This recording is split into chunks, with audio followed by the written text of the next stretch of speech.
Now that we've solved one-step equations, we're ready to go to the next phase, which is two-step equations. Some of us touched on this just a little bit last year, but now we've got a lot better feel for how to tackle these problems.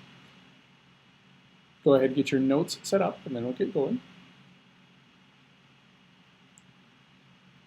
So now that we're solving two-step equations, you're going to notice that they look a little bit different. If you look at our example down here, two things happen to x, hence the two-step equation. They multiplied it by 2, and then they also added 3 to it. Or in this example, they divided it by 3, and then they subtracted away 7. In order to solve this, we need to undo each of those steps. So you'll notice my first two steps are we're going to undo the addition and subtraction first, then we're going to undo the multiplication or division second. Here's how to remember that. Think about how we normally would do this problem. First we would multiply, then we would add. Since we're doing it in reverse, we want to undo things in the backwards order or in a reverse order.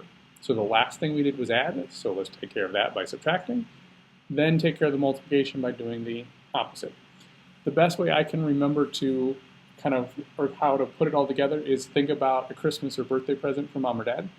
Mom or dad goes and buys your present, they put it into a box and then put wrapping paper around the box. When you go to open it, do you open up the box and then take off the wrapping paper? No. You take off the wrapping paper and then you open up the box. You basically do the reverse order of what your parents did when they put the gift together. That's what we do when we're solving an equation. We're basically going to undo the steps going in reverse. They multiplied first and then added, so we're going to go backwards. We're going to take care of the adding and then work our way back to the multiplication. But make sure you've got all your steps written down. Again, you must show all of your work and do your check for each of these problems. Start the same way. Draw your line down through your equal sign. And then look at what happened to x. Well, in this case, they were multiplying by 2 and they were adding 3. Step 1 says undo the addition or subtraction first. So they added 3, so I want to get rid of it. I'm going to subtract it away. But I've got to do it to both sides. 3 minus 3 turns to 0, so all I'm left with is 2x. 11 minus 3 gives me 8. So I've taken care of the addition. Now all I'm left with is multiplication, 2 times x. So the opposite of multiplying is to divide by 2. So I do the same thing on both sides. 2 divided by 2 gives me 1, which is just the same thing as just plain old x. 8 divided by 2 gives me 4. So I get x is equal to 4.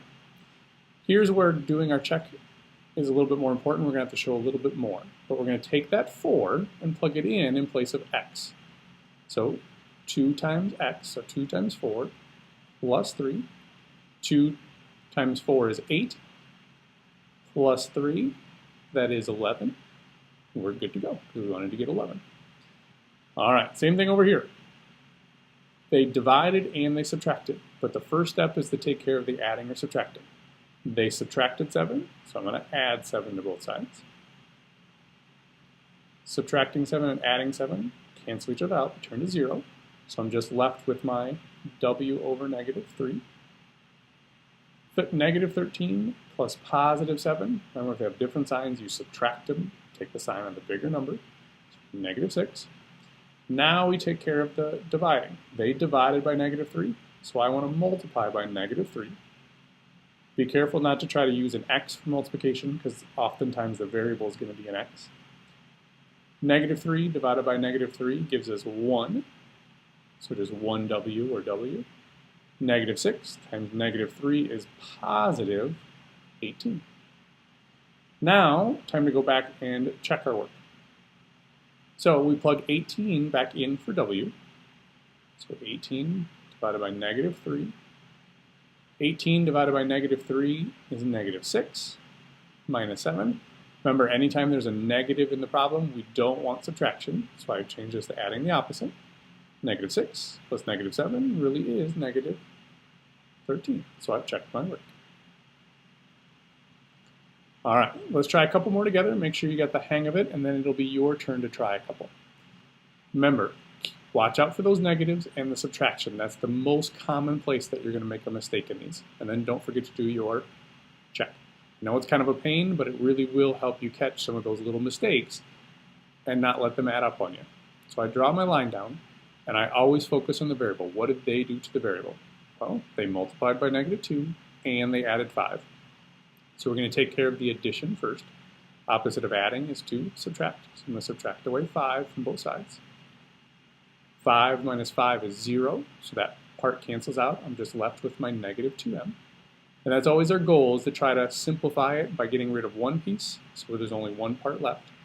17 minus 5 is 12.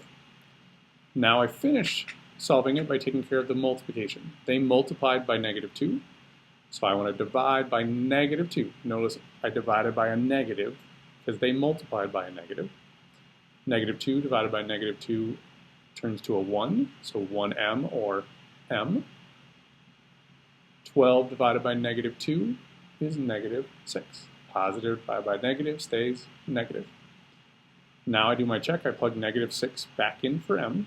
So -2 times m, -6, plus 5, -12, or sorry, -2 times -6 is positive 12, plus 5 really is 17. So I'm good. All right, same thing here. Sometimes we get in the habit of always focusing on the left-hand side of the equation, so I intentionally wrote this one backwards. Don't worry about left and right. Worry about where is your variable and focus on that. So in this case, they divided by 5 and they added 6. So I'm going to take care of the addition first. The opposite of adding is to subtract 6. So I'm going to subtract 6 from both sides. 6 minus 6 is 0, so I'm just left with m divided by 5.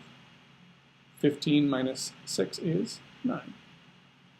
Now I come to the second part, m divided by 5. Remember that fraction is really just a way of writing dividing, so the opposite is to multiply by 5. So I do the same thing over here. 5 divided by 5 is 1, or just m. 5 times 9 is 45. Now I go ahead and double check my work. I plug 45 back in for m. So 45 divided by 5 plus 6. 45 divided by 5 is 9, plus 6 really is 15. So I know I did it right. Next one. Again, focus on your variable. What did they do to it? They multiplied and they subtracted.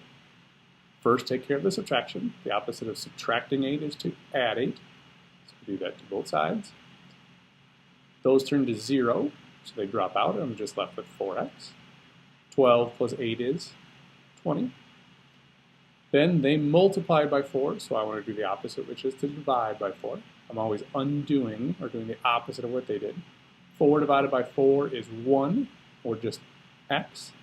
20 divided by 4 is 5. And then I check. Plug in 5 in place of x, so 4 times 5 minus 8. 4 times 5 is 20, minus 8 really is 12. So I know I'm good. Your turn. Try these two problems for yourself. See what you can do with them, and then we'll go over them together tomorrow. But this is your chance to show me, did the video make sense? Do you understand how to follow these steps? If they don't, go back, rewatch an example or two, make sure you're comfortable, but don't forget to do your check.